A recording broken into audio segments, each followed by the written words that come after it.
We are still in it. Benjamin Sesko is not going to Newcastle, at least as of now, as RB Leipzig has turned down their first bid, hoping for Man United to come in. Is it a sign that they know who the player wants to join?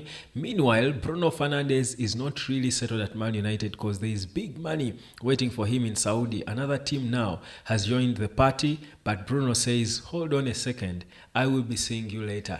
Like, share, subscribe. I hope to see you later when you come to learn how to earn online, because the internet is how we live lately. It's how we be lately. It's how we roll lately.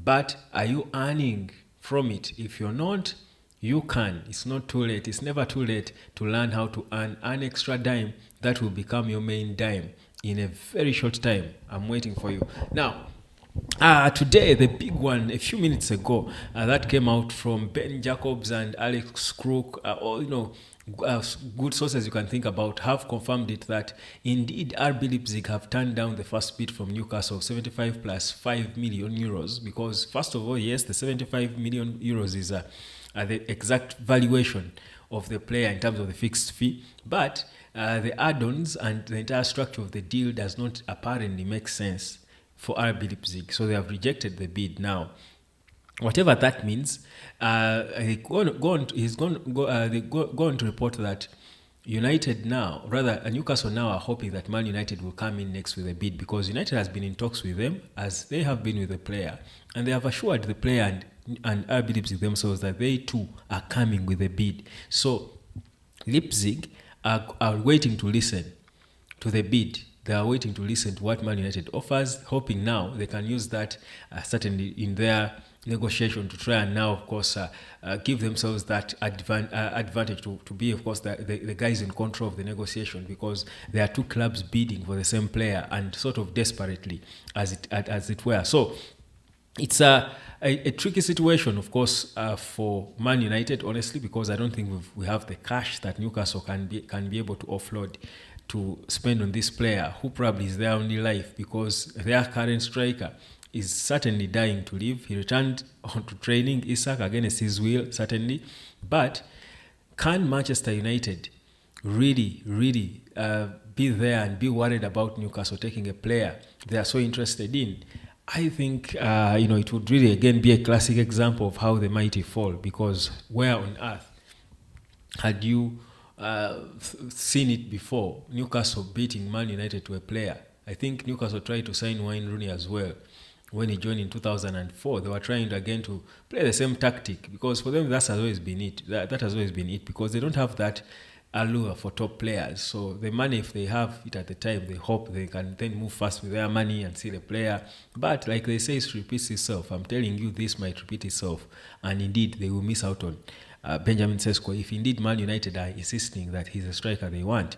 But United's bid is expected to go in. There seems to be suggestions that RB Leipzig look at Rasmus Højlund as a dream player to have on loan, or if possible, maybe in a swap deal. I'm not certain if that is something they would consider. But what we know now is that United are planning now their bid. It could go in tomorrow, it could be on Monday, any day, any time from now. But as this bid is being planned, I know that the player is yet to make his official decision on where he wants to go. Yet the decision is his. But we know that in the next days he's got to make it. They don't want to rush him to make a mistake. I mean, certainly this is his future. He's a young player, very talented. So any decision he makes certainly is important to where he will end up. Will he really fulfill his potential? One wrong move can certainly fetter your entire career. And that's, of course, why he's trying to be careful. But we are waiting now to see what will go on with that. In the meantime, though, Bruno Fernandes, apparently now Cristiano Ronaldo is trying to push Al Nassr to try to bid for him. And Ronaldo's response remains he still wants to play in Europe. So at Man United, he's okay. But at least he has now put a time to his interest in playing in Europe, saying he wants to play in Europe for at least another year. So meaning that there is a chance that after that year, Bruno can go to Saudi and fetch that money, because probably after that year, even Cristiano Ronaldo will be indeed being human and hanging in his boots. So maybe Bruno could be the face of the whole Saudi project, because, I mean, after Cristiano, and Messi, who is never going to play in Saudi, who is there then of the older players? Because Saudi is for older players. I think Bruno is big enough to be the face of the league, even if he has not really won the titles that Cristiano Messi has won, or even if he's not anywhere close to them in terms of being, one of the goats. But Bruno's personality, from being captain of Man United, if he went to to Saudi Arabia, certainly he would be a big player and he would carry, I think, the entire league on his shoulders if Cristiano Ronaldo were to leave. So I think Bruno is still thinking about that money. That meeting in the Four Seasons Hotel with the president of Al Hilal must have really, given him something, an idea of how much money he's playing with in the so-called interest of trying to keep playing at the big stage in Europe, man. But those people are crazy with their money, and now that Al Nassr is also joining the party, it's perhaps even better for him, because probably one of the two will increase the money to try and convince him to join them. So it's an interesting situation with Bruno. Certainly he's not leaving now. I think Amorim told him and assured him that, even though you're not going to be in the long-term plan here, for the first season, your presence will come in handy in helping us trying to stabilize the ship. So that's why probably he was convinced to stay and try to help the team in this transition, which I think is a good thing, because the reality is Bruno has played a lot of good football at Man United, that even if he had left at that time when we were in the start of the transition, no one would have any qualms with him. I think we would all say thank you, merci beaucoup, move on, brother, gracias, and we move on. Is it gracias or gracias? I mean, for you people who speak Spanish or Portuguese, I don't know what's the word. So anyway, so Bruno, that's it. He could be leaving after a year, which I think would be, that would be about 7 years at Man United, quite some time really. He's been around for quite some time. So certainly for me, I have no issues at all with Bruno finally leaving. Now, the issue now remains on one thing. If United are going to keep insisting on signing Benjamin Sesko, what happens with the other positions? Because this Sesko deal can drag, by the way. Whereas, yes, the expectation, and even Fabrizio says, and all these people say, the expectation is not this deal to go on and on and on and on. I think for Manchester United now, I think dragging is not about going until the final door of the window. Dragging is, remember, United is playing Arsenal in 14 days. In 2 weeks, exactly 2 weeks. You want to go into that game with the core of your team.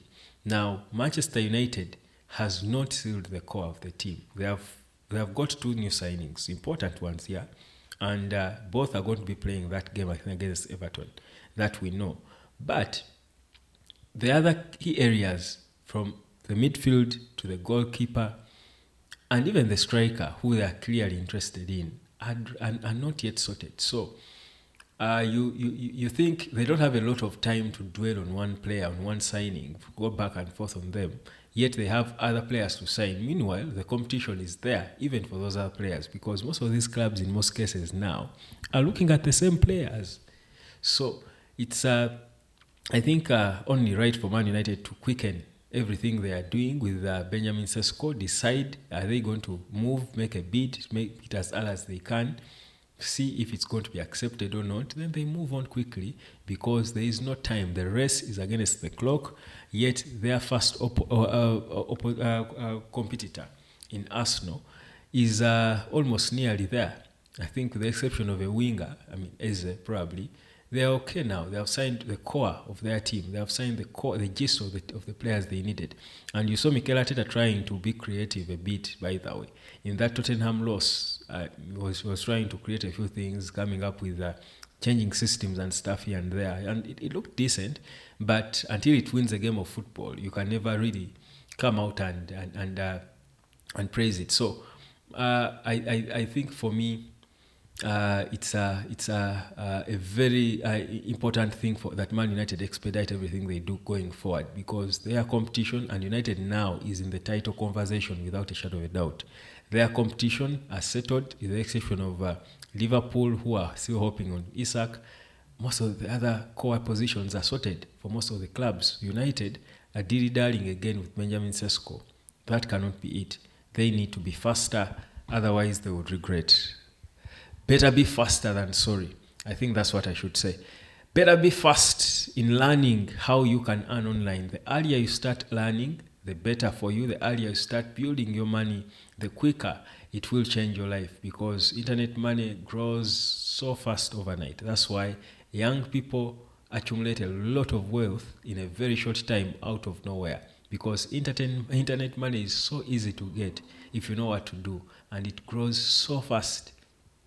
Get the logic. Use the number down there on your screen. I will be waiting for you. Cheers. Peace, love, and harmony.